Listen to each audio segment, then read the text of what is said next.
하나님 말씀 함께 보겠습니다. 마태복음 22장 41절부터 46절입니다. 마태복음 22장 41절부터 46절 말씀 한 목소리로 봉독하겠습니다.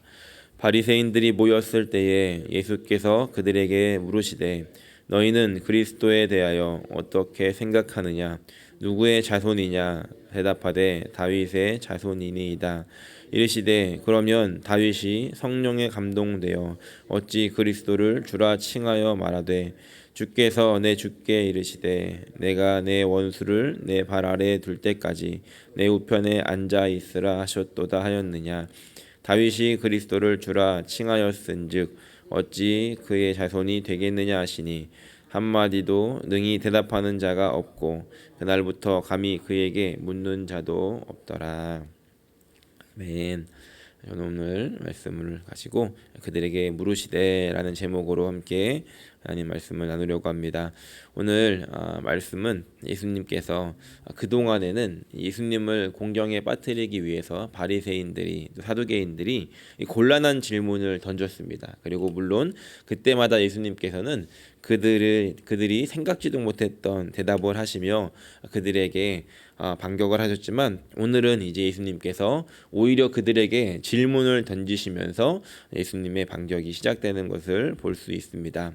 오늘 예수님께서 이들에게 물었던 질문은 42절에 기록하고 있습니다. 너희는 그리스도에 대하여 어떻게 생각하느냐? 누구의 자손이냐라고 이들에게 묻습니다. 너희가 생각하는 그리스도는 누구냐? 너희가 꿈꾸는 그리스도는 누구냐? 그리고 그는 누구의 자손이냐라고 예수님께서 물으십니다. 먼저 이들의 대답을 듣기 전에 우리 예수님께서 하셨던 그 질문에 대해서 생각해 보면 이 그리스도에 대해서 어떻게 생각하느냐라고 하는 것은 이 그리스도는 히브리 말로는 메시아라고 하는데 기름 부음을 받았다는 것입니다. 그 당시에는 왕이나 제사장 그리고 선지자들에게 기름을 부었는데 이 기름을 부었다는 것, 기름 부음을 받았다는 것은 하나님께서 그 하나님의 일을 하시기 위해서 선택하시고 하나님께서 이제 그 일들을 이루시겠다, 그를 통하여서 하시겠다라고 하는 이런 약속이었고 또 하나님의 선택이었기 때문에 이 기름 부음을 받았다는 것, 그리스도라는 것, 메시아라고 하는 것은 하나님의 특별한 은혜과 그리고 또 하나님의 계획하신 일들을 이루는 그런 통로가 되는 사람들이었습니다. 예수님께서 지금 이들에게 그 그리스도에 대해서 그 메시아에 대해서 너희가 생각하는 그는 누구이고 또 누구의 자손으로 너희는 생각하느냐라고 묻습니다.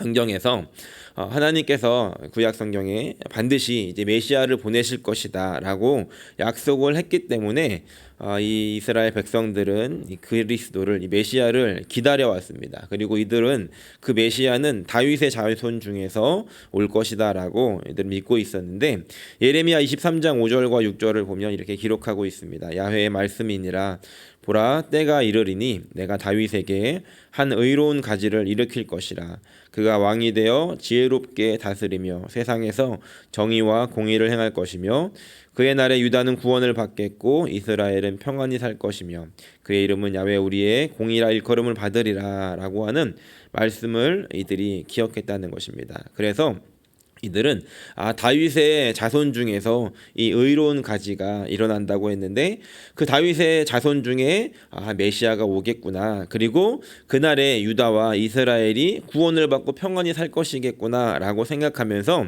이들이 자연스럽게 생각하게 되는 것은 이 억압받는 이 시대, 이 로마의 압제 속에 어려움을 당하고 있는 이 시대에서 이 세상에서 구원을 받겠구나 라고 하는 생각을 자연스럽게 가졌다는 것입니다.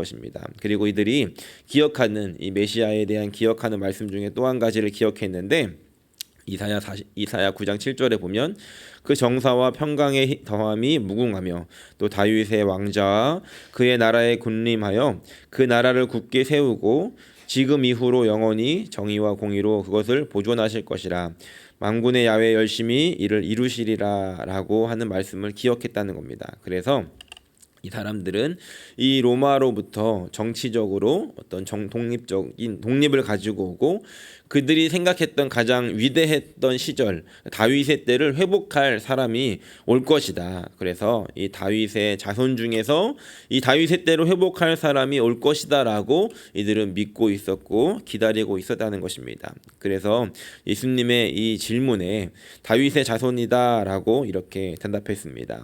그랬기 때문에 이들은 이 세상에 어떤 영향력이 있는 사람들, 무리를 장악하고 정치적으로 뛰어난 사람들이 등장하면 저 사람이 혹시 그 그리스도인가? 저 사람이 바로 올 그 메시아인가라고 생각했다는 겁니다. 그래서 세례 요한이 등장했을 때도 혹시 당신이 그 사람입니까? 라고 물었다는 겁니다. 그랬기에 이들은 예수님이 묻는 이 그리스도가 누구의 자손이냐라고 하는 이 질문에 아주 당연하게 다윗의 자손입니다라고 대답을 했다는 것입니다.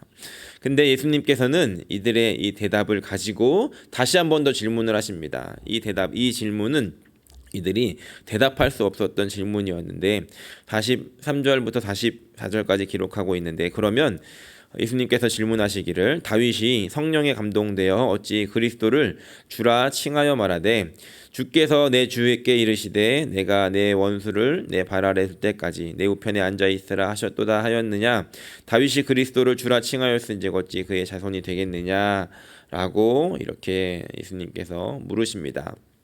특별히 44절에 기록되어져 있는 이 말씀은 다윗이 쓴 시편 110편에 기록되어 있는 말씀입니다. 110편 1절에 보면 우리가 지금 예수님께서 주께서 내 주께 이르시되라고 하니까 조금 이해를 하기가 어려움이 있는데 이 시편 말씀을 가지고 보면 조금 더 이해가 편합니다. 함께 읽어보겠습니다. 시편 110편 1절입니다. 야훼께서 내 주에게 말씀하시기를 내가 내 원수들로 내 발판이 되게 하기까지 너는 내 오른쪽에 앉아 있으라 하셨도다 라고 하는 말씀입니다. 우리면 이 말씀을 가지고 조금 더 이해를 하기가 편하겠죠. 다윗이 성령에 감동되어서 지금 한 장면을 보고 있는데 이 야훼 하나님께서 내 주에게 말씀하시기를 이 주님은 예수님을 말하는 것이죠. 다윗이 지금 하나님께서 그 자신이 주라고 고백할 그 예수님에게 말하기를 내가 내 원수들로 내 발판이 되게 하기까지 너는 내 오른쪽에 앉아 있으라 라고 하면서 지금 하나님의 그 우편에 앉아 계신 예수님을 보며 다윗이 주님입니다 라고 고백하는 이 장면을 우리가 떠올릴 수 있습니다.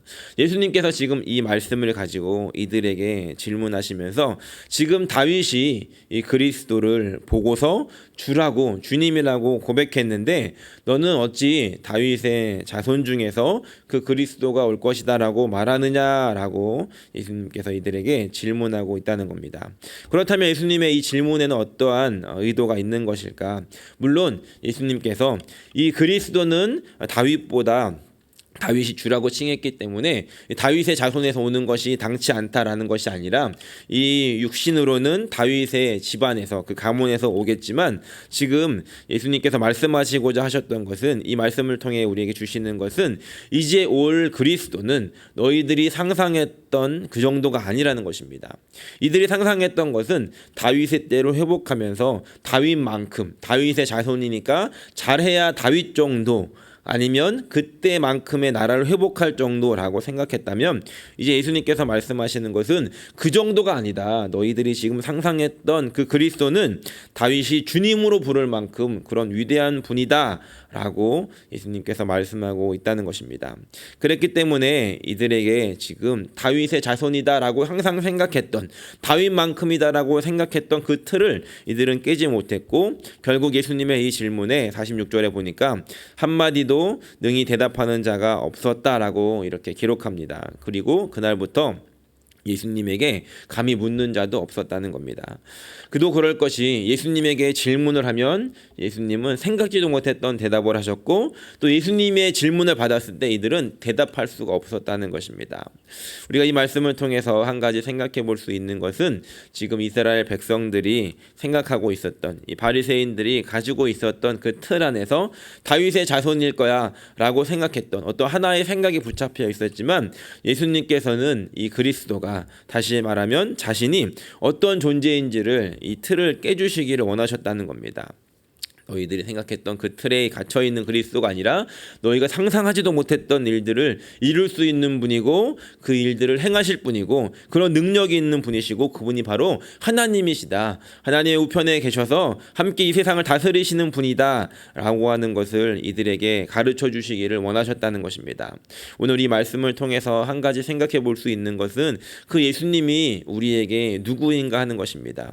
예수님께서 질문하셨던 이 그리스도에 대해서 어떻게 생각하느냐라고 하는 이 질문을 다시 한번 우리 마음 가운데 던지는 아침이 되기를 소원합니다. 우리에게 예수님은 누구이신지, 우리는 예수님을 믿는다라고 하는데 우리가 예수님을 믿는 것은 어느 정도를 믿는 것인지를 우리가 생각해 보아야 한다는 것입니다.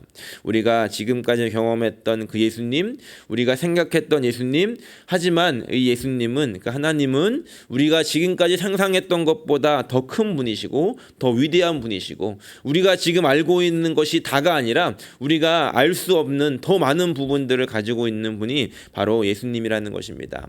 바라기는 오늘 우리가 이 말씀을 기억하면서 함께 기도할 때 하나님, 지금까지 내가 알았던 그 예수님이 이만큼이었다라고 한다면, 그래서 그것이 나에게 어떤 틀로 갖춰져 있다라고 한다면 하나님 오늘 그 틀을 깨주십시오. 내가 지금까지 경험해보지 못했던 그 위대한 하나님을 내가 알고 싶습니다. 지금까지 내 생각에 갇혔던 그 하나님보다 더 큰 하나님을 만나고 싶습니다 라고 기도하는 아침이 되기를 소원합니다. 그리고 또 한 가지 우리가 이 말씀을 통해서 도전하기 원하는 것은 43절에 기록되어져 있는 말씀을 한번 더 생각해 보기를 원하는데, 예수님께서 말씀하시기를 다윗이 지금 이렇게 고백할 수 있었던 것이 어떤 이유였는지를 기록합니다. 다윗이 성령에 감동되어 말했다라고 이렇게 기록합니다. 다윗이 지금 성령에 감동이 되어서 하나님을 보고 하나님 그 우편에 앉아 계신 예수님을 보게 되었다는 것입니다. 이 구약 시대에는 이 성령에 감동되는 일들이 굉장히 특별한 일이었고 드문 일이었습니다. 하나님께서 선택하신 사람에게만 일어나는 일들이었습니다. 그런데 이 다윗은 그 하나님의 선택을 받아 그 성령의 감동이 되어서 그 놀라운 장면들을 보고 있더라는 것입니다. 오늘 우리가 이 말씀을 통해서 다시 한번 도전을 받고 또 은혜를 받기 원하는 것은 이 다윗의 시대에는, 예수님께서 오시기 전 시대에는 이 성령에 감동되는 일들이 굉장히 특별한 일이었고 드문 일이었고 그것은 어떤 선택을 받은 사람들에게만 일어나는 일이었지만, 이제 지금 우리가 살고 있는 이 시대는 모든 사람들에게 이 성령이 여폰되어 있는 그런 시대를 살아가고 있는 것에 우리가 다시 한번 감사하고 또 그 은혜를 누리는 하루가 되기를 바랍니다. 오늘 우리가 함께 한 번지를 더 기도하실 때 오늘 이 성령님의 감동이 나에게 있기를 원합니다 라고 기도하는 아침이 되기를 소원합니다. 우리가 성령으로 충만하게 되어질 때 우리는 하나님이 누구이신지를 알 수가 있고 보게 된다는 것이죠.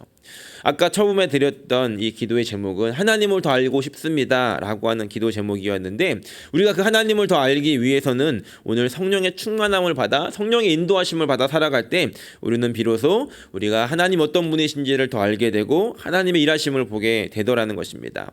지금 다윗이 보고 있는 장면을 우리가 생각해 보면 다윗은 성령의 감동이 되어서 지금 하나님의 나라의 어떤 그림들을 보게 됩니다. 하나님이 지금 다윗에게 어떤 것들을 보게 하시는 것이죠. 그리고 그 장면은 지금 하나님의 나라에 이미 일어난 일이었다는 것입니다.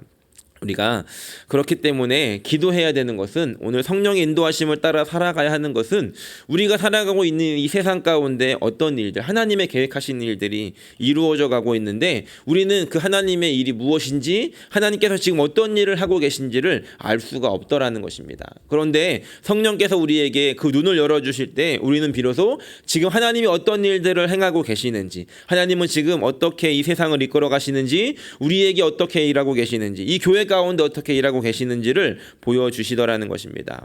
그렇기 때문에 우리는 성령의 충만함을 입어서 그 성령의 감동이 되어 기도하고 또 그것을 따라 살아가야 한다는 것입니다.